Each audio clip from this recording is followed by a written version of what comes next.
LG 헬로비전과 전남 CBS, 남도일보가 21대 총선 후보자를 초청해 토론회를 이어가고 있습니다. 이번 시간은 순천, 광양, 곡성, 구례을 선거구 토론회의 주요 쟁점을 살펴봤습니다. LG 헬로비전은 4.15 총선을 앞두고 여론조사도 실시했습니다. 순천, 광양, 곡성, 구례을 선거구의 풍향계가 어디로 향하고 있는지 살펴봤습니다. 21대 총선에서 호남의 최대 격전지로 꼽히는 목포시 선거구 후보자를 초청해 대담을 진행하고 있습니다. 미래통합당 황교안 후보의 주요 공약과 지역 현안에 대한 해법을 들어봤습니다. 코로나19의 여파로 학교마다 온라인 수업을 시작했습니다. 교사와 학생 모두 낯선 분위기가 감돌고 있는 가운데 전남교육청이 내놓은 대책을 살펴봤습니다.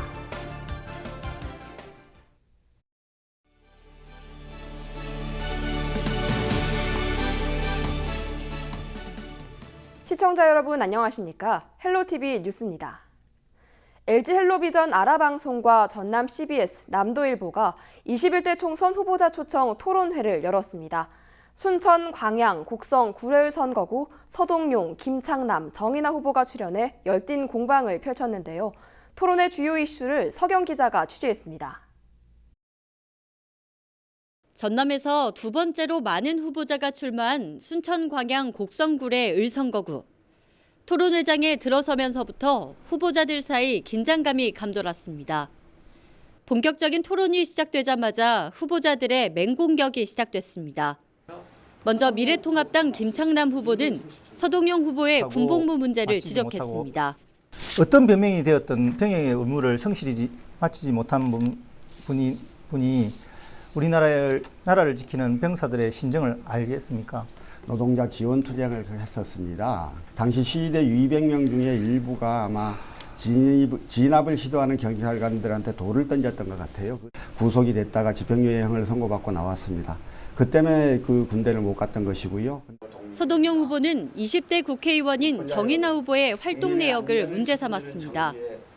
검찰개혁에 대한 국민 여론이 떠올랐을 당시 정인아 후보가 기소권을 검찰에게 주자는 내용의 수정안을 공동 발의했던 사실을 지적한 겁니다. 공수처가 수사한 사건에 대해서 기소권을 검찰에 그대로 남겨두자는 것이었지요. 이에 대해 당시 국민적 비판들이 굉장히 많았고, 그런데 권은희 수정안을 보면 공동 발의자 이름에 정인아 후보가 있더라고요. 우선 공수처장 임명과 그다음에 수사권, 기소권 분리에 있어서 민주당 안보다는 보다 더 민주적이고 국민의 생각과 마저 떨어진다고 생각을 했기 때문입니다. 정인아 후보는 김창남 후보의 전남 동북권 광역시 승격 공약에 대해 실현 가능성을 따져 물었습니다. 그동안 여수, 순천, 광양 통합에 대한 수많은 논의가 있었지만 마치 풀리지 않는 숙제 같은 의제이기 때문입니다. 광역시 승격을 하려면 일단 3개시 통합이 전제가 돼야 되지 않습니까? 그렇습니다. 예. 김 후보께서는 광역시 승격에 앞서서 도시 통합에 대한 방안이 있으면 말씀 한번 해주세요. 새로운 각도로 비전을 제시하고 또 청사진을 만들면은 도시 계획을 잘하는 분들도 모셔와야 되겠죠.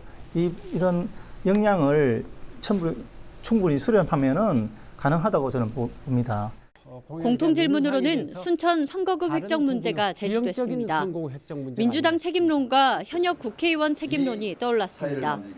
이해찬 대표님의 그 세종시 이 분구를 정확하게 하지 않았기 때문에 이 해룡면이 이 지역으로 들어온 것입니다. 그래서 순천시를 돕지 못한 도의적인 책임도 정인아 후보님도 있다고 생각합니다. 저는 반대 토론을 통해서 호남에서 유일하게 이 선거구 쪼개기를 반대한 의원이었습니다. 이 민주당의 오만은 반드시 고쳐져야 한다고 봅니다. 반드시 민주당의 사랑의 회초리를 들어야 합니다. 당의 공식적 입장이라고도 할 수 있겠고 이거 반드시 되돌려 놓아야 할 텐데요. 문제는 누가 되돌릴 것이냐의 문제입니다. 이건 더불어민주당 후보가 되어야 제대로 되돌릴 수 있다고 생각합니다. 더불어민주당 서동용, 미래통합당 김창남, 무소속 정인아 후보가 출연한 21대 총선 후보자 초청 토론회. 이번 토론이 유권자 표심에 어떤 영향을 미치게 될지 주목됩니다. 헬로티비 뉴스 서경입니다. LG헬로비전 아라방송과 전남 CBS, 남도일보가 주최 주관한 순천, 광양, 곡성, 구례을 선거구 후보자 토론회 재방송은 오는 10일 금요일 오전 9시, 12일 오전 9시에 각각 방송됩니다. 유권자 여러분의 많은 관심 바랍니다. LG헬로비전 호남방송과 전남 CBS, 남도일보가 공동으로 순천, 광양, 곡성, 구례을 선거구 지역에 대한 여론조사를 실시했습니다. 정당과 후보 지지도에서 더불어민주당이 앞서는 것으로 나타났습니다. 자세한 내용 송효찬 기자가 전해드립니다. 순천 해룡면이 포함되면서 새로운 선거구로 재편된 순천, 광양, 곡성, 구례을 선거구. 여론조사 결과 더불어민주당 서동영 후보가 45.4%로 28.2%의 지지를 받은 무소속 정인화 후보보다 17.2%포인트 앞섰습니다. 이어 미래통합당 김창남 후보는 6.4%, 민중당 유현주 후보는 4.4%, 정의당 이경자 후보가 4.2%로 조사됐습니다. 당선 가능성 조사에서는 서동영 후보가 50.7%로 지지도 조사보다 5.3%포인트 올랐고 정인화 후보는 29.7%로 1.5%포인트 높아졌습니다. 정당 지지도에서는 더불어민주당이 59.8%로 가장 높은 지지를 받았습니다. 이어 정의당이 9.6%, 미래통합당이 7.9%로 나타났습니다. 총선 비례대표 정당 투표에서는 더불어시민당이 37.4%의 지지를 얻었고 정의당 13%, 열린민주당 11.6%, 미래한국당 6.8%로 각각 조사됐습니다. 지지 후보 선택 주요 기준으로는 소속 정당이 28.8%로 가장 높았고 능력과 경력이 27.6%, 정책과 공약이 17.6%로 뒤를 이었습니다. 순천, 광양, 곡성, 구례을 선거구 지역 주민들은 이번 21대 국회의원 선거에서 92.9%가 투표하겠다는 의향을 보였고 5.8%만이 투표하지 않겠다고 답변했습니다. 이번 여론조사는 LG헬로비전 호남방송과 전남 CBS, 남도일보가 공동으로 리얼미터에 의뢰해 지난 5일부터 6일까지 이틀간 순천, 광양, 곡성, 구례을 선거구 거주 만 18세 이상 남녀 505명을 대상으로 진행됐습니다. 자세한 사항은 중앙선거 여론조사 심의위원회 홈페이지를 참조하면 됩니다. 헬로티비 뉴스 송유창입니다.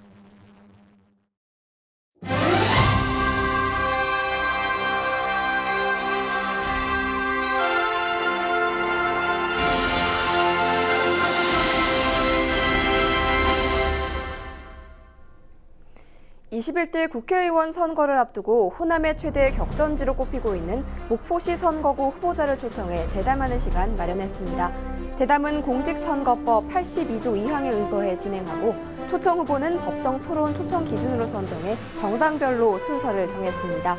후보자들에게 같은 시간을 할애하고 질문은 지역 현안에 대한 공통 질문을 작성했습니다.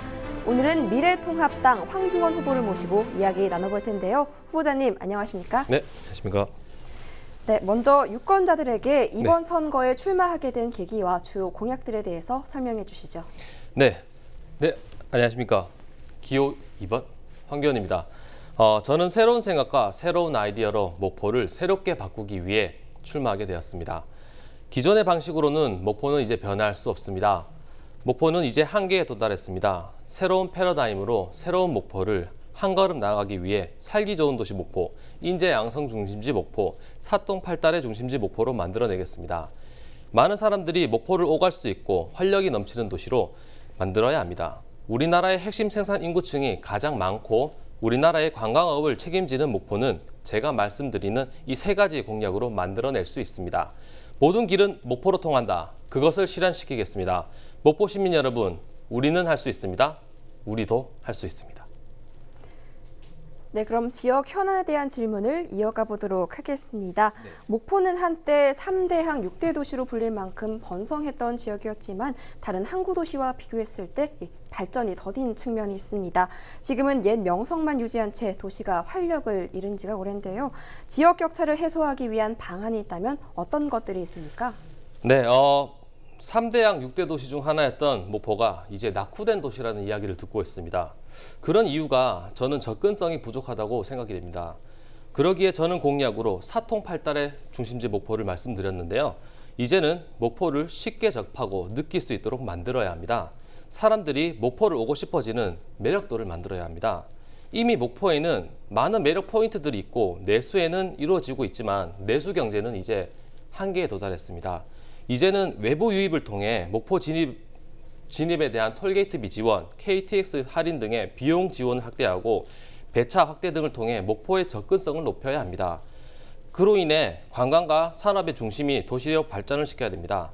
그리고 영호남을 가로지르는 남해안철도 공사 추진을 가속화하여 영남의 자본과 기술을 받아들여야 합니다. 관광이 중심이 되고 전국의 자본과 기술이 목포로 향하게 된다면 자연스럽게 목포를 오가는 사람들이 많아지겠죠. 그러면 정착하는 사람들도 늘어나고요. 사통팔달, 이 하나의 기획으로 이루어지는 목포의 산업 발달은 지금까지 이루어왔던 어떤 토목 건설과는 비교할 수 없게 다 색다른 개념의 발전을 만들어낼 것입니다. 네, 지역 격차를 해소하기 위한 방안들에 대해서 들어봤습니다. 다음 질문 이어가도록 하겠습니다. 목포 원도심은 현재 도시재생 뉴딜 사업이 진행 중에 있습니다. 하지만 부동산 가격 상승으로 사업 추진에 어려움을 겪고 있는데요. 이에 대한 보관이 있으십니까? 네, 이미 원도심의 부동산 가격은 최상으로 올라와 있습니다. 하지만 가격과 가치가 맞지 않는 구조는 원도심의 발전조차 저해할 지경입니다. 이미 기대치가 올라가 버린 부동산의 가격을 낮추기에는 정말 어려운 구조가 있습니다. 그렇다면 다른 해결 방안을 찾아야 되는데요. 기대 가치만큼의 원래의 가치를 올려주면 됩니다. 아시다시피 근대 문화 역사 공간은 길이 협소합니다. 그렇다고 다니는 대중교통이 많은 것도 아닙니다. 사람들의 접근도도 떨어지기 때문에 대중교통 무료화와 도로 확장으로 접근도를 올려야 합니다. 사람들의 유동량을 올려야 되는 것이죠. 늘어난 유동량은 시외 자본에게 매력적으로 느끼게 될 것이고 자본의 매력도는 기대 가치만큼의 효과를 누리게 될 것입니다. 목포 시민들조차 가기 힘든 목포 시내의 발전, 역사 문화 공간의 접근성 확대로 발전시킬 수 있습니다. 이제 발전된 역사 문화 공간의 걸림돌은 해결된 겁니다. 그로 인해 목포는 조금 더 발전될 것입니다. 네, 도시재생 사업에 대한 구상에 대해서 들어봤습니다. 네. 다음 질문 들어가도록 하겠습니다. 목포는 현재 청년 인구가 지속적으로 감소하면서 고령화에 접어들고 있는 추세입니다. 향토 기업들이 떠나면서 기반 산업이 무너지고 또 결국 일자리가 줄면서 도시가 활력을 잃어가고 있는데요. 청년 인구 유출 문제를 어떻게 극복해야 한다고 보십니까? 청년들은 이미 목포에 많은 불안감을 느끼고 다 시외로 빠져버렸습니다. 하지만 일자리가 없는 것은 아닙니다. 청년들이 일하고 싶어하는 일자리가 없는 것이죠. 많은 사람들이 대기업 유치로 일자리가 늘어난다고 말씀하시는데 청년들의 일자리는 대기업의 유치로 이루어질 수 없습니다. 청년들 스스로가 스타트업과 재창업으로 활성화시킬 수 있는 환경을 조성해 주어야 합니다. 우리 스스로가 대기업을 만들어낼 수 있습니다. 스타트업이 활성화될 수 있는 환경이 만들어진다면 목포도 미국의 실리콘밸리, 서울에 있는 제2판교가 될 수 있습니다. 미국의 시애틀의 경우 스타트업이었던 아마존, 이 도시 하나로 지탱하는 큰 기둥으로 발전되었습니다. 전 세계적으로 대한민국의 청년들의 아이디어와 창의력은 인정받고 있습니다. 인성과 끈기 그리고 실력을 인정받고 있습니다. 목포가 대한민국 최초로 스타트업 중심 도시로 발돋움할 수 있습니다. 그 기회의 땅을 만들어준다면 목포에는 젊은 인재가 숨쉬고 언제나 활기 넘치는 젊은 도시로 탈바꿈될 수 있습니다. 네, 일자리 창출에 대한 해법에 대해서 들어봤습니다. 이제 마지막 질문 드리도록 하겠습니다. 당장 해결이 시급한 지역 현안은 무엇이고 또 이에 대한 해법은 무엇입니까? 네, 도시 스스로가 자립할 수 있는 방안을 마련해야 됩니다. 현재 지금 지방자치 자립도 15%를 가지고 있는 목포인데요. 이 지방자치 자립도를 50%까지 끌어올려야 됩니다. 직접적이고 구체적인 계획이 실행되어야 합니다. 지금 당장 시급한 것은 목포의 산업이 운송과 자영업으로 비중이 가장 높다는 것인데요. 이에 맞춤형 발전을 위한 수산업 중심 구조를 만들어야 합니다. 목포 국제수산물 도매시장, 부산에 있는 것과 비슷한, 아니 똑같은 구조를 만들어서 수산업의 안전화를 이루어내야 되고요. 구조적인 변화와 시스템은 이전 3대항, 6대항의 명성을 찾아올 것입니다. 목포 시민 여러분, 지금까지 목포를 만족하셨습니까? 목포에는 이제 새로운 패러다임이 필요할 때입니다. 젊은 생각, 창조적인 생각이 필요할 때입니다. 청년에게 기회를 주십시오. 목포시의 문제점은 제가 해결할 수 있습니다. 감사합니다. 네, 오늘 말씀 여기까지 듣도록 하겠습니다. 오늘 자리해 주셔서 감사합니다. 네, 감사합니다. 지금까지 목포시 선거구에 출마한 미래통합당 황교안 후보와 함께했습니다.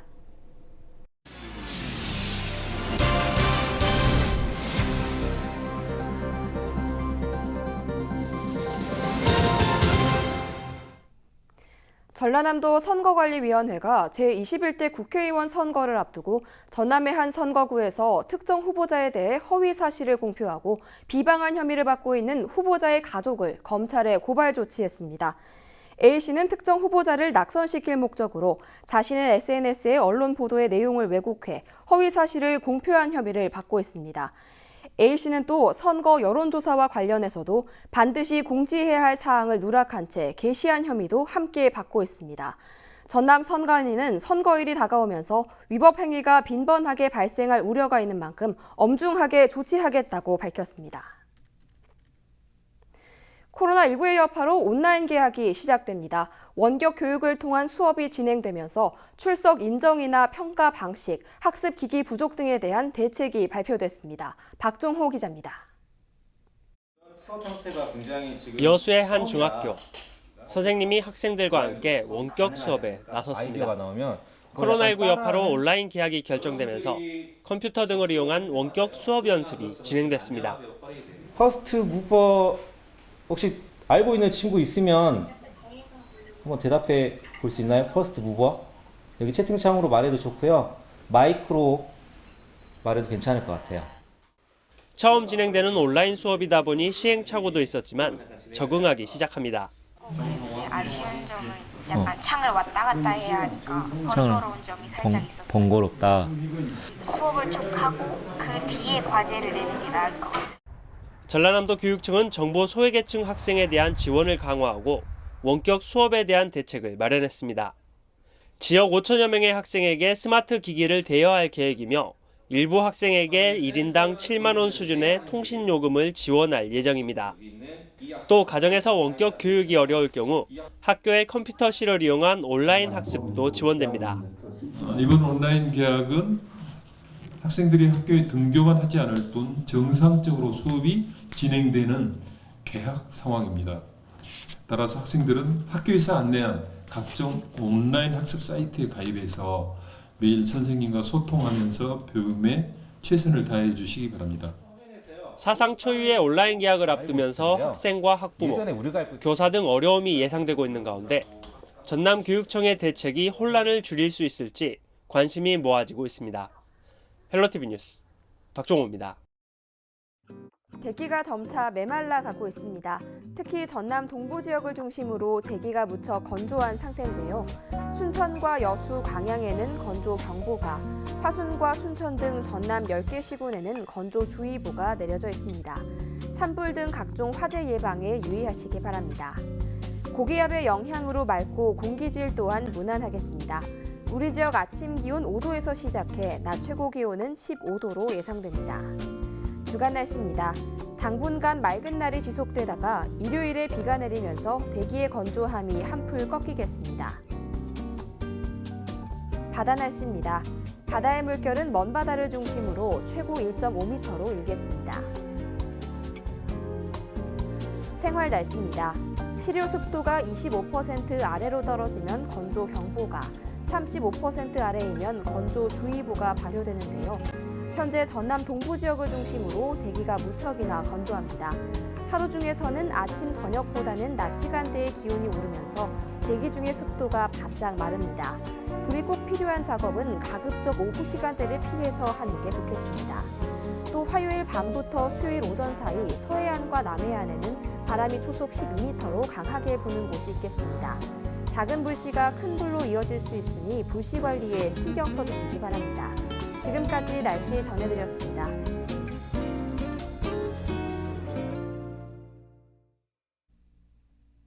이상으로 헬로티비 뉴스를 마칩니다. 저희는 언제나 지역 주민 여러분 곁에 있겠습니다. 고맙습니다.